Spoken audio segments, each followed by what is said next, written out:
Hello and welcome to MIP TV. And with me is Bob Cook from the Manchester Institute for Psychotherapy. And today we're going to be reviewing quite an important book, a groundbreaking piece of work by the author Bresler van der Kolk. And it's called The Body Keeps the Score. Both Bob and myself have read this, and it is a groundbreaking piece of work, isn't it? It certainly is, Roy. Yeah, and what is it that you kind of attracts you to this book, Bob? Well, I'll go as far to say it's one of my favourite books. And really, I think, right at this moment speaking, that if I had to give a book, donate a book, or even buy a book to therapists, beginning or seasoned practitioners, this would be the book. You see, it's a book that deals with how to deal with trauma. Now, all therapists, beginning, seasoned, but elderly like me, they are dealing all the time clinically with trauma. Yeah, and it's coming up more and more in the therapy room now. When I first started, maybe it's the nature of being a novice therapist, maybe it's the nature of when I was in placement, the type of clients that my placement coordinator would send to me. But I never saw a huge amount of trauma. Now I see a lot of it, and I suspect part of that is because it's always been there, but now people are actively searching for therapy for it, post Savile, all the things that have gone on, certainly in the UK, about paedophile grooming rings, all that type of thing. I think people are becoming more aware and more open to maybe exploring the repercussions of that, which is why a lot of therapists are seeing more and more traumatized clients in their rooms. Yeah, that's certainly true. And of course, it depends what we mean by trauma. I mean, I agree completely with you in terms of the more visible signs of trauma in the press, and it's talked about more, and you get such wonderful names as trauma therapists. But the truth of the matter is, existentially, there's a trauma to the organism when we're born. Well, that's true, and in fact, there are some therapies. Rebirthing therapy is quite is a therapy that's practiced, and yeah, of course, it's our entrance to the world is by very nature apparently traumatic. No, and I think so, and I think so much of the human condition lives through trauma in many ways. Just the trauma of separating, individuating. The trauma of being an autonomous human being, having a sense of agency, the trauma of social mixing, the trauma of being with other peoples in the human race. So we all have our traumas, I think, and there's some traumas, of course, which are more intense than other traumas. And you're right, some of the the things you just talked about, the traumas of ritual abuse or paedophiles or PTSD, or coming back from the Falklands, or coming back from Iran.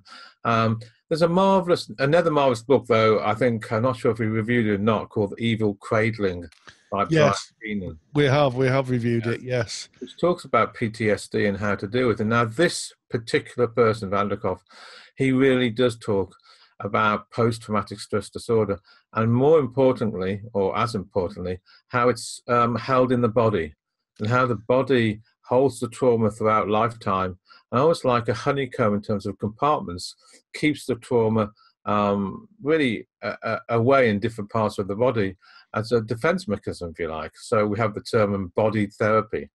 And it's so important for therapists to understand that the body holds a lot of the experiences of trauma. And also, he talks about, and I really think this is imperative, our vagal system.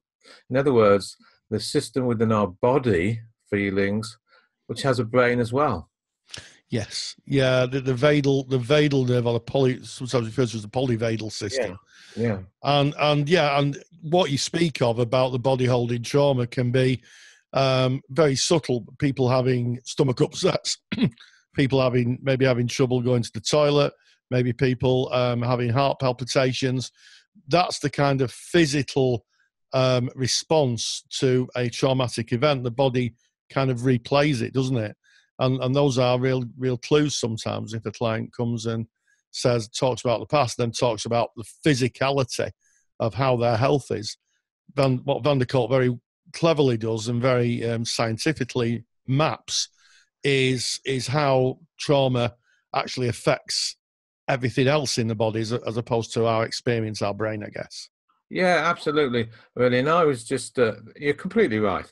And I had a client who was caught up in a really, how should we put this, a life-death incident, almost like a tsunami. And at the moment she thought she was going to die, and she didn't die, thank God. She disconnected from her body. Mm. And with trauma, that's the first step. There's a disconnection. Our body takes the trauma, the pain, and then able to survive, we'd go somewhere else. Yeah.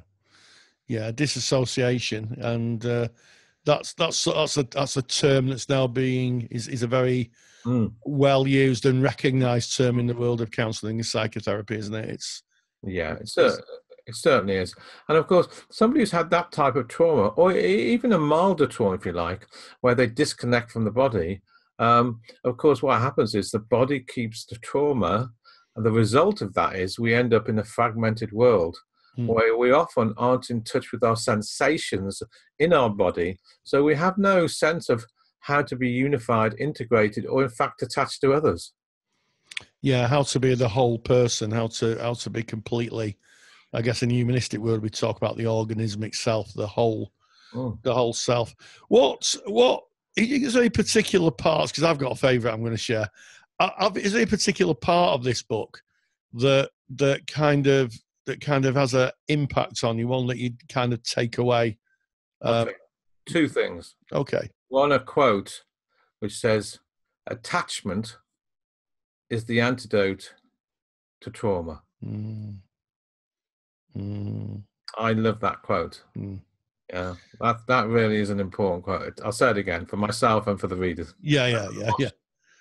We have to think of it like this. I think that attachment is the antidote for trauma. Yeah, and that links into so much of so many theories, doesn't it? Like Kohut's self-psychology, the Clarkson's, integrative model of therapy, TA, attunement, that type of thing. Roger's work. Got it. The idea that the therapist acts as an attachment figure to some extent and allows the person to rebuild themselves, or they draw from the therapist. Yeah, absolutely. Well, that's absolutely right.